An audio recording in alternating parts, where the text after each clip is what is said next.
you're traveling through another dimension. A dimension not only of sight and sound, but of mind. A journey into a wondrous land whose boundaries are those of imagination. Your next stop, the Twilight Zone.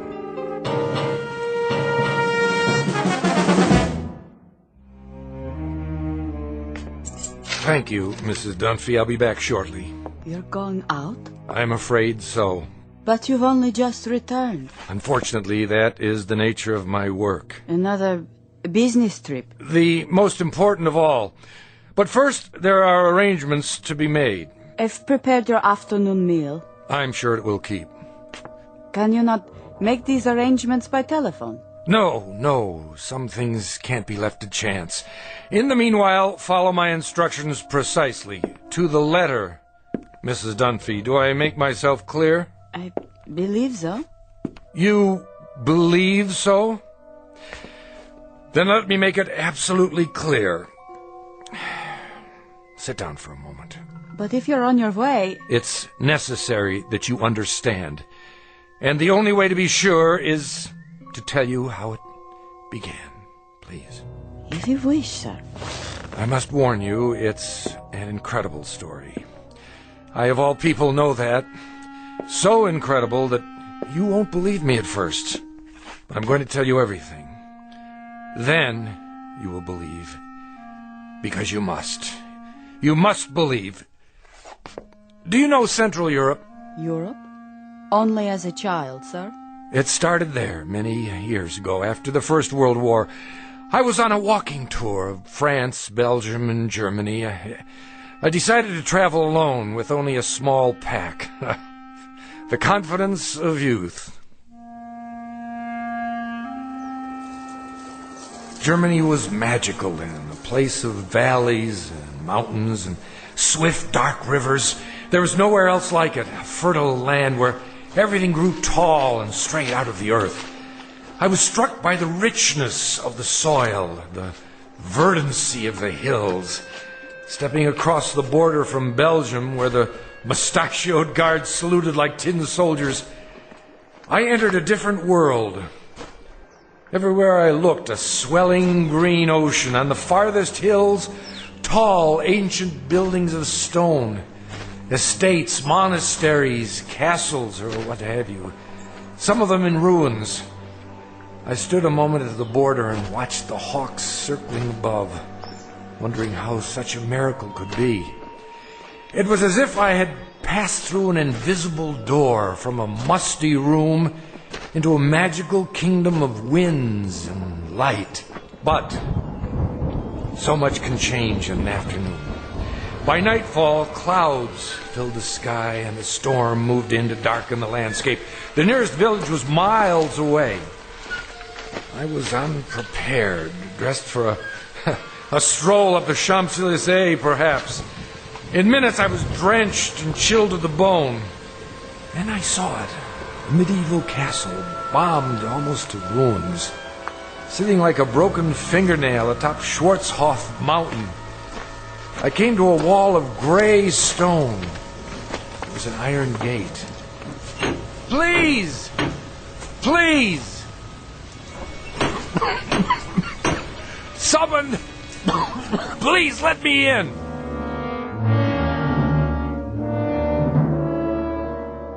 A story told years ago by a man who recalled it from his youth. Fortunately, or perhaps unfortunately, he was never able to put it out of his mind. It begins with a wayfaring traveler. His name is David Ellington, a scholar, seeker of truth, and to his dismay, a finder of truth.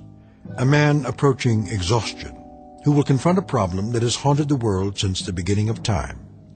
A man who knocks on a gate, seeking sanctuary, and instead finds that he has just crossed an unmarked border into the far edges of the Twilight Zone.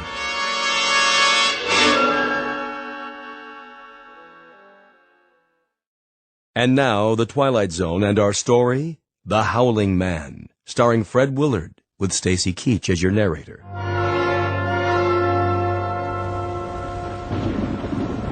I found a rope by the gate and pulled it. Please! Someone! Yes? What is it? Let me in. I'm sorry. You don't understand. I'm traveling on foot. We don't allow visitors. I'm not a visitor. What is this place? It's called the Hermitage. And I'm a stranger caught in the storm. Your robe, the cross around your neck. You're a man of God. I'm lost. Don't you understand? Lost. Very well. Follow me. Thank you, brother. You're ill. I'll be all right. Once I dry out. This way. What are these rooms? A barred window in each door. They look like, well, cells.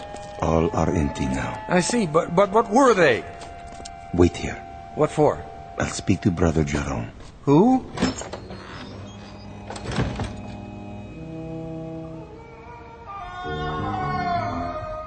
What in the... Brother Jerome will see you now. Oh, what was that? The wind. Are you sure? Come. The room had almost no furnishings. A straw pallet, a rude desk and chair, some books and religious oddments, very stark. The abbot himself was a fierce El Greco painting of a man, stooped and withered, but strong in every part of him. Like the monk who came to the gate, he wore a shepherd's cloak and carried a crooked staff. Why have you come here? My name is David Ellington. I got lost in the storm. Then I saw a lantern in the window. And what is it you want of us? Want? Only a little shelter, some food. We cannot help you here. You will have to leave. You call that a Christian attitude? Now, Mr. Ellington. Oh, for the love of... All right, if that's the way you want it. Sorry to have troubled you. Give me a minute. I'll be out of here in... Brother Christophorus. Yes? Carry him out of here. At once. Right away.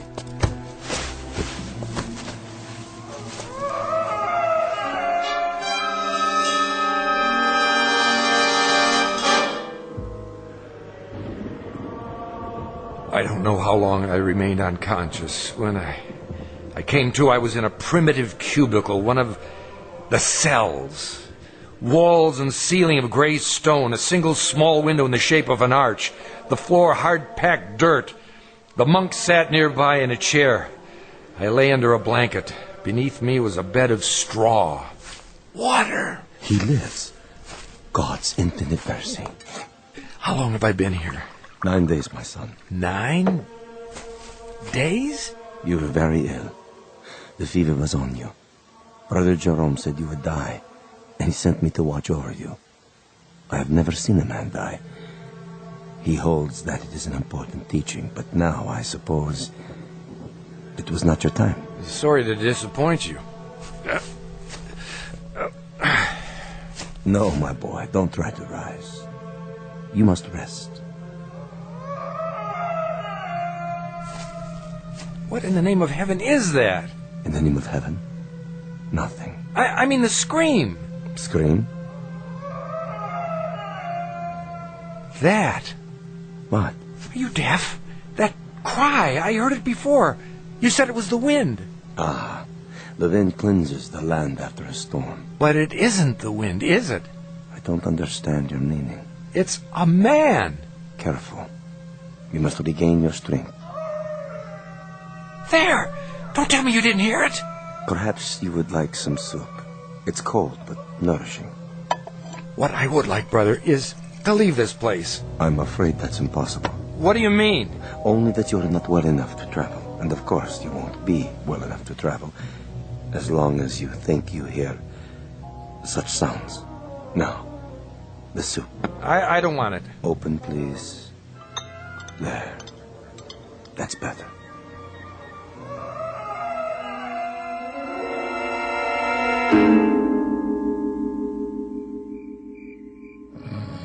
Over the next few hours, my strength did return, or at least some of it. I waited until the monk had fallen asleep. Then at last I made my move. The door was held shut by a simple iron bolt.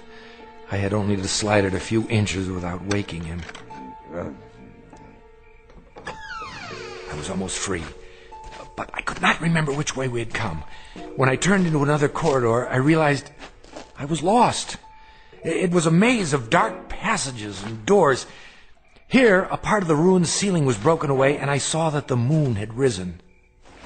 In the naked light of the moon, I saw one door different somehow from the others. At first, I was not sure why.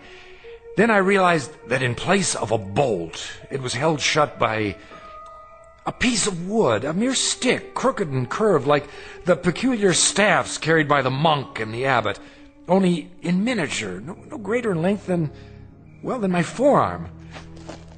On this door, in this door alone, a small wooden staff replaced the iron bolt. How odd! I looked through the opening in the door.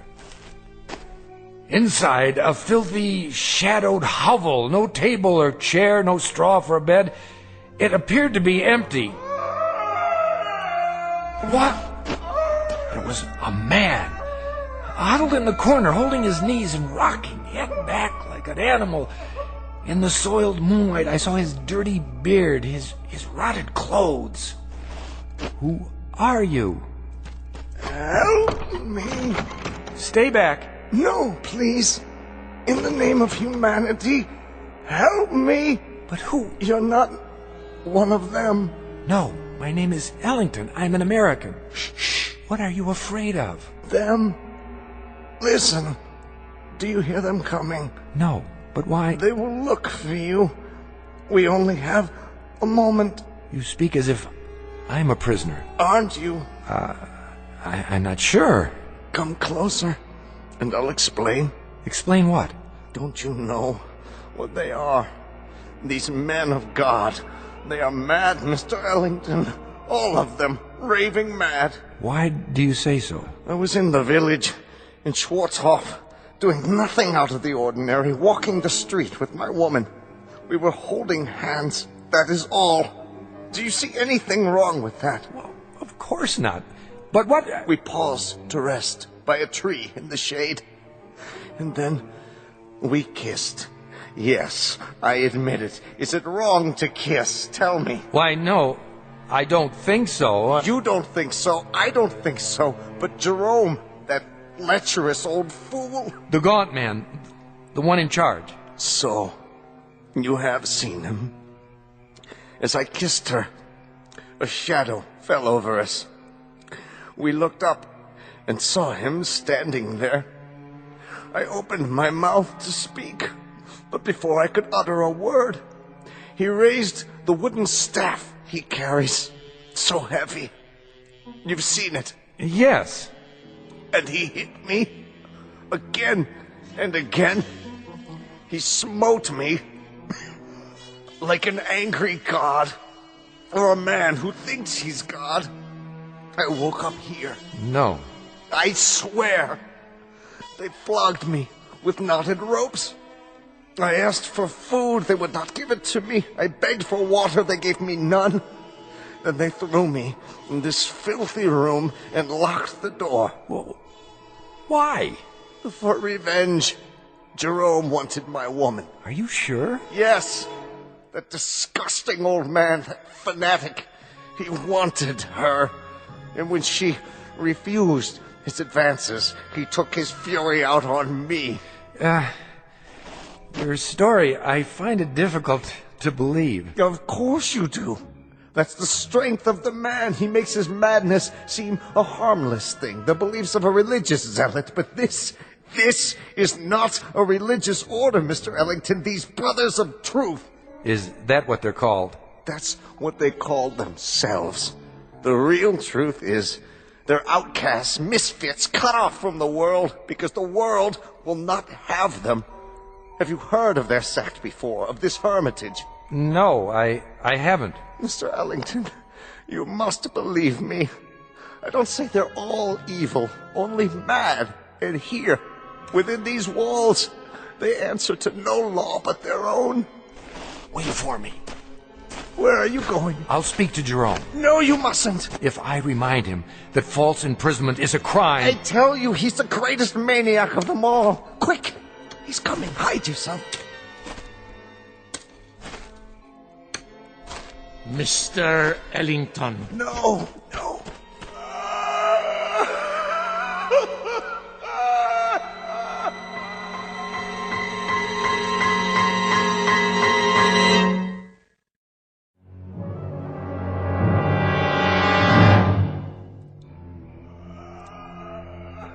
Brother Jerome? I did not know you were well enough to walk. I still feel weak. Brother Jerome... Come with me, please. Look here, This way. Where were you going? I was looking for you. It was unwise for you to wander on your own. The corridors can be treacherous. Oh, can they? In what way? The building is very old. One might trip and fall without a torch. Or go where one is not meant to go, is that it? See something perhaps that you're ashamed of? I do not know to what you refer. Don't you? Oh, then you don't know the grounds very well. I saw something just now that violates the law of this country and of humanity. I must ask you... And I must ask you, Mr. Ellington, to leave the hermitage at once. We lack proper facilities to care for the ill. You certainly do. Arrangements can be made in Schwarzhof. Just a minute. No, not a minute. Not an extra second, Mr. Ellington. Now. I thought you were concerned about my health. I am. But now you want me gone regardless. Why? I have explained that. You've explained nothing. Based on what I've seen, I question your motives. I question your entire operation here. You are making assumptions. I certainly am. Now, look, no one invited me to come here. I realize that. I arrived unexpectedly, and you're not prepared for visitors. But I had no choice. And there is no excuse for your behavior.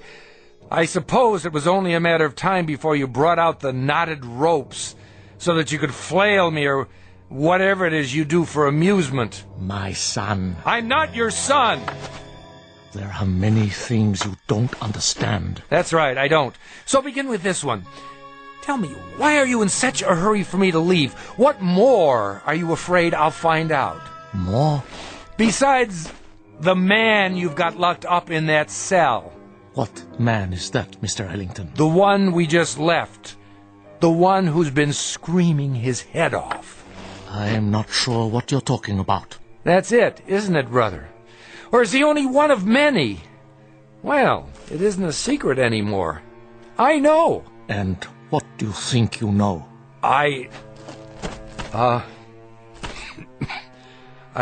The chair. Sit. You are still weak. Brother Jerome, I know very little about this cult of yours, what's permitted within these walls, but I doubt very seriously that you can imprison a man against his will. That is quite true. We have no such authority. Then why have you done it? No man has ever been imprisoned at the Hermitage, Mr. Ellington. He claims otherwise. Who claims otherwise? Who do you think? The man in the cell at the end of the corridor. There is no man in the cell at the end of the corridor. I was talking with him. You are talking with no man. And you think I'm hallucinating? Mr. Ellington, you are ill. You still have a fever. In such a state, delirium may cause one to see and hear things that do not exist. Do you mean to tell me you don't hear that? Hear what? Look at me. Dreams can seem very real. And honest men make unconvincing liars. The brother who's been caring for me. Brother Christophorus? Yes. He has a way of looking at the floor when he tells me I'm imagining things. You look at me, but your voice loses its command. More imaginings. I don't know why, but you're both very intent on keeping me away from the truth. What do you know of the truth? Which is not only poor Christianity, Brother Jerome, it's poor psychology, because now I'm very curious indeed. Curiosity is a dangerous thing. Oh, I was taught it's a sign of intelligence. There are some things best left alone. Like sleeping dogs, a nest of snakes. I'll uncover the facts eventually, you know. Meaning what? Just what I say. I imagine the local police will be interested to learn that you're keeping a man locked up here. I tell you, there is no man. All right, let's forget it. I'll deal with it in my own way. And what way is that? However I see fit. It's no concern of yours now. Oh, and I apologize for not dying. Maybe some other time, brother. Mr. Ellington. A last word? Bon voyage? Don't bother yourself. I'll make it to the village with no further delay, I assure you. Mr. Ellington, the prisoner in the cell, it's a delicate matter. Ah! So you admit it? A terrible thing. He's violent, dangerous, more dangerous than you know. We are obliged to lock him in the cell. I'm sure you can understand. I understand that you're still lying to me. Goodbye, Brother Jerome. Would you really go to the police? If you were in my place, wouldn't you? Very well. Close the door, Mr. Ellington. I have told you the truth, but only a part. Now I see that I must tell you the whole of it. May God forgive me. Then you do hear it. As I have heard it every hour of every day, for 5 long years. Why did you lie? I didn't. Oh, but I think you did. Now the skies darken. The storm returns. I should have known. When I told you that no man screamed in the Abbey, I spoke the truth. It is not a man, you see, Mr. Ellington. It is the devil himself. You're joking with me, aren't you? No, Mr. Ellington, I am not. Would that I were. It would be so much easier. But the prisoner in the cell, our only prisoner, is in fact Satan. Oh, come now. Otherwise known as the fallen angel, Ahriman, Asmodeus, Belial, Diabolus, the devil made manifest. You asked for the truth. Now you have it. Do you believe? What? Oh, sure. Now it is you who are lying, Mr. Ellington. You don't believe me at all. To the contrary, you're even more certain of what you've suspected all along, that I am mad. Well, sit down. I will tell you a story. And then we'll see how certain you are of my madness or of anything else. Drink. What did you say? Some brandy. For thy stomach and thy infirmities. No, thank you. Don't worry. It's not poison. A very old vintage. I'll drink with you. What is it you wanted to tell me? I presume, Mr. Ellington, that you consider yourself sophisticated, a worldly man. Why do you say that? You're young, rich by your clothes, and reasonably well educated. Harvard? Yale. Exactly. Having a last fling before settling into the family business. How did you... You are an open book, printed in very large type, with pictures. Of course, you consider us primitive, because we're living in seclusion away from the real world. To you, we're misfits. Please, I know all the theories. I assure you, brother... No, Mr. Ellington, it is I who am assuring you that I am not the ignorant fanatic I might seem. I coped with your world for 40 years before I left it, and rather successfully by your standards. The best schools, a degree in philosophy, a job that took me to all the corners of the earth.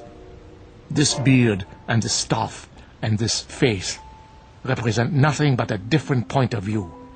If you understand that, then perhaps you will listen to what I have to say with an open mind.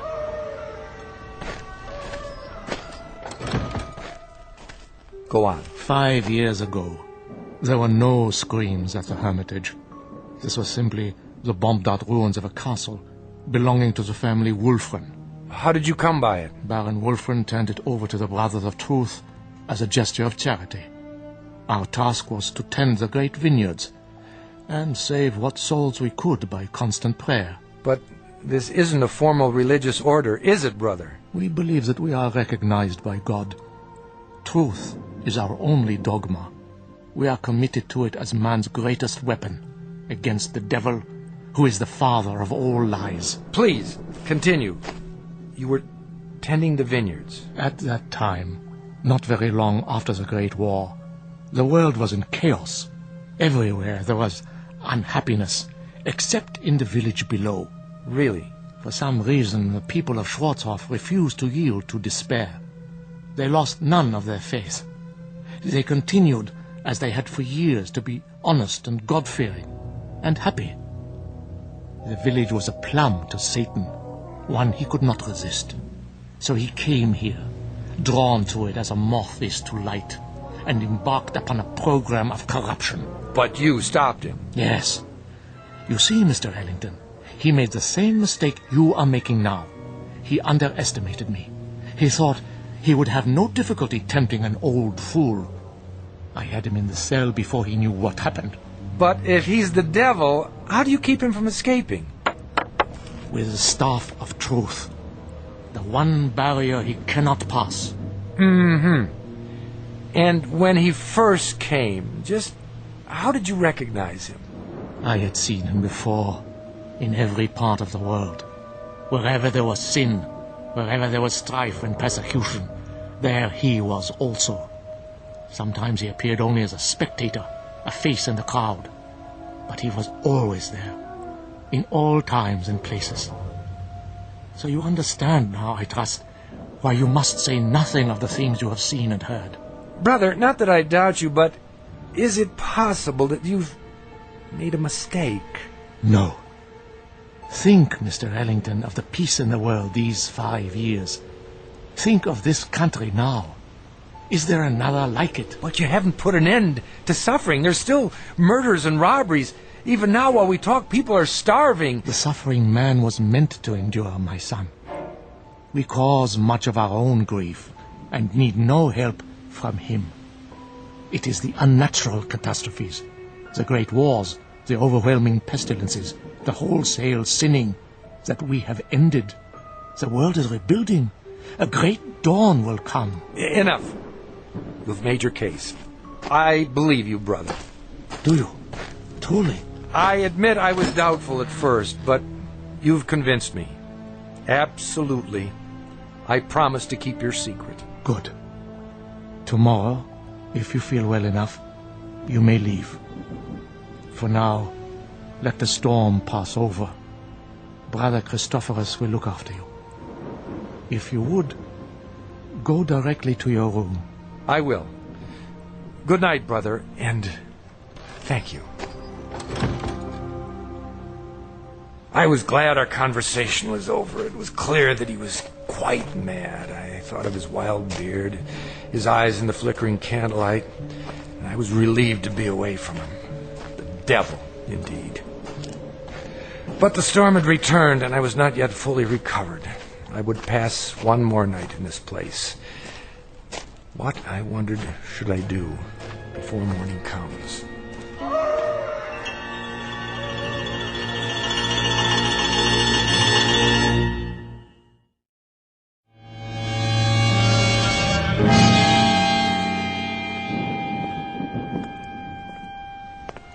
The corridor was dank and empty. I felt as though I were the last sane man in an insane world. What Brother Jerome had told me was utter nonsense, the product of a deranged mind. But his belief, his faith, as he called it, was heavy in the air, infecting the very stones. To bring it down would require outside help, but perhaps I could start that very night with an act of pure, unselfish humanity. Psst! Are you in there? Where else would I be? I thought you weren't coming back. I had a meeting with Brother Jerome. What did he say? He lied to you, didn't he? He said that you're Go on. What? the devil. The devil. Oh, that's good. That's wonderful. What a dream for an old man. Himself a devil. To catch Satan and lock him away in this God-forsaken place. You don't believe him, do you? Of course not. Then help me. If I let you out now, while they're awake, they may catch you before you leave the grounds. There's always the possibility. But another hour here, you don't know what it's like. Look here, why don't I just go and get the authorities? When? As soon as morning comes. I'll find the path to the village and... No! It would be my death warrant. The authorities will return and find nothing. Who knows what will have happened to me by then? Jerome is mad, but he's shrewd, too. He won't leave any evidence behind. Then, what can we do? You must let me out now. There doesn't seem to be a lock on your cell, only this small shepherd's staff. You could almost reach through the bars and remove it yourself. I've tried. It's wedged in such a way that I can't get my fingers around it. Here, I think I can get it. Quickly. Wait. Brother Christophorus. There you are. Brother Jerome was fearful. You might lose your way. No, nothing of the kind. Come along.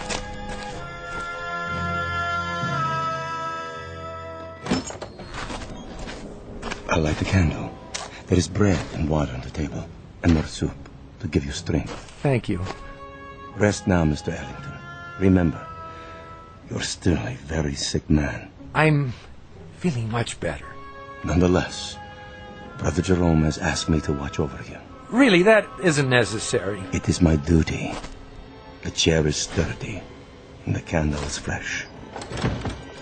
Wait a minute. Why are you locking the door? To protect you. But you're locking us both in. Never fear. I have the key. It is not long till morning. But... Sleep, Mr. Ellington. You are a weary traveler. Soon you'll be back with your own kind. What a comfort, eh? You will forget all you have seen here. I watched the monk as he sat heavily in the chair. I was a prisoner, no doubt about it. How much longer, I wondered, for both prisoners? What if the morning came and Brother Jerome chose not to release me as he promised? I might remain here for... How long had the Howling Man been in prison? 5 years? Lord, I imagined my beard growing, my hair wild, until I too was starved, crying to be let out, and no one would come. Who knew I was here? I'd drop off the face of the earth, forgotten, presumed dead. Brother Christophorus had the keys around his neck, but until he fell asleep, I was at his mercy. It was almost dawn when I dared to move. I had to be careful not to wake him.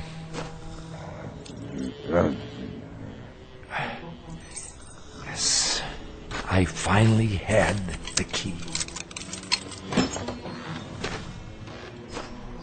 I locked Brother Christophorus in the cell. There was no time to spare. I knew I must release the Howling Man before I left the hermitage. You come. Good.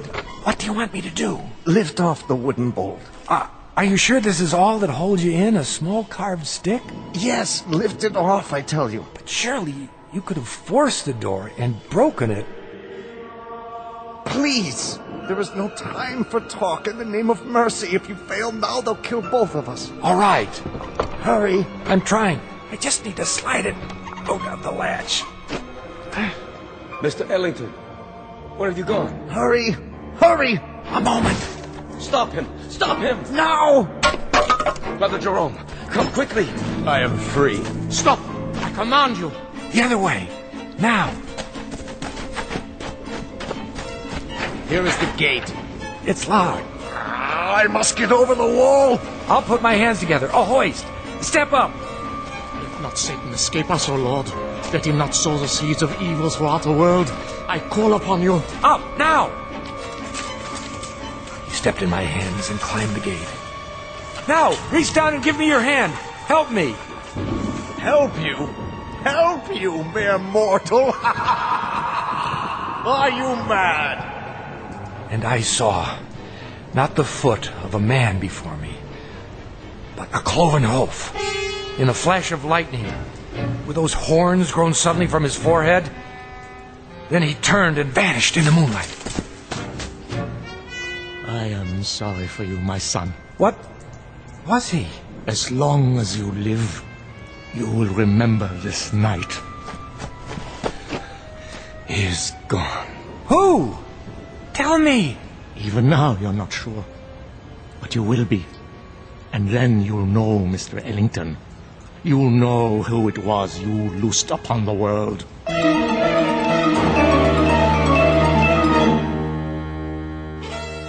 The monks were mad, I thought, or the Howling Man was mad, or I was, or the whole world. But Brother Jerome was correct. I could not forget. And when the pictures of the carpenter from Bromau Alm Inn appeared in the papers, I grew uneasy, for I felt I'd seen this man before. And when the carpenter invaded Poland, I was sure. And when the world was plunged into war and cities had their entrails blown asunder, and that pleasant land I had visited became a place of hate and death, I decided to spend the rest of my life tracking down the one I had released. Each night I dreamed of it, Mrs. Dunphy, and I kept dreaming through all the wars since, until this week. It took years, decades, but eventually I found him. And so the nightmare is finally over. Again. I see. And now, Mrs. Dunphy, I'm going to see about a chartered plane to have him transported back to Germany. Brother Christophorus is in charge now. I have already written him. He will be very relieved. And what you found, it is here? Have no fear. As long as the staff of truth is in place, he cannot leave the next room. The staff is very small, but very powerful. So you see why you must not, under any circumstances, go near that door. Nothing in the world is more important. Do you understand? I believe so. Oh, he'll do a bit of howling, but never mind that. It's a trick. I'll return as soon as possible. Until then, keep that door locked. Yes, sir. Oh, my. Such stories. Come here. Please. You must listen. He is insane. Let me out, I beg you. Let me out. Who's there? Behind that door. Are you all right? Sir, can you hear me? The little piece of wood, the staff. Remove it, please. I don't know if I should. Please, take it off the door. I implore you, please. Please.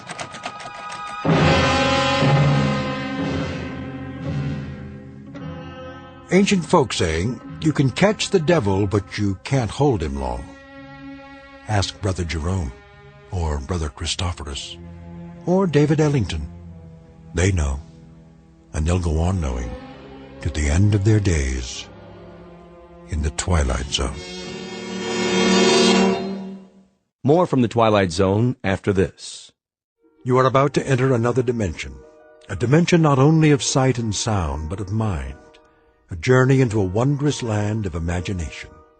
Next stop, the Twilight Zone. Hi, this is Stacey Keach. I'd like to take a moment to tell you about our Twilight Zone website at twilightzoneradio.com. At twilightzoneradio.com, you'll find the latest information on these Twilight Zone radio dramas, including behind-the-scenes photographs, plus the newest product releases, trivia contests, ways to contact us, other Twilight Zone-related info and merchandise, plus links to other fascinating websites. So make your next stop twilightzoneradio.com. Visit twilightzoneradio.com to purchase these Twilight Zone radio dramas on cassette and CD, or call toll-free 1-866-989-ZONE. That's 1-866-989-9663.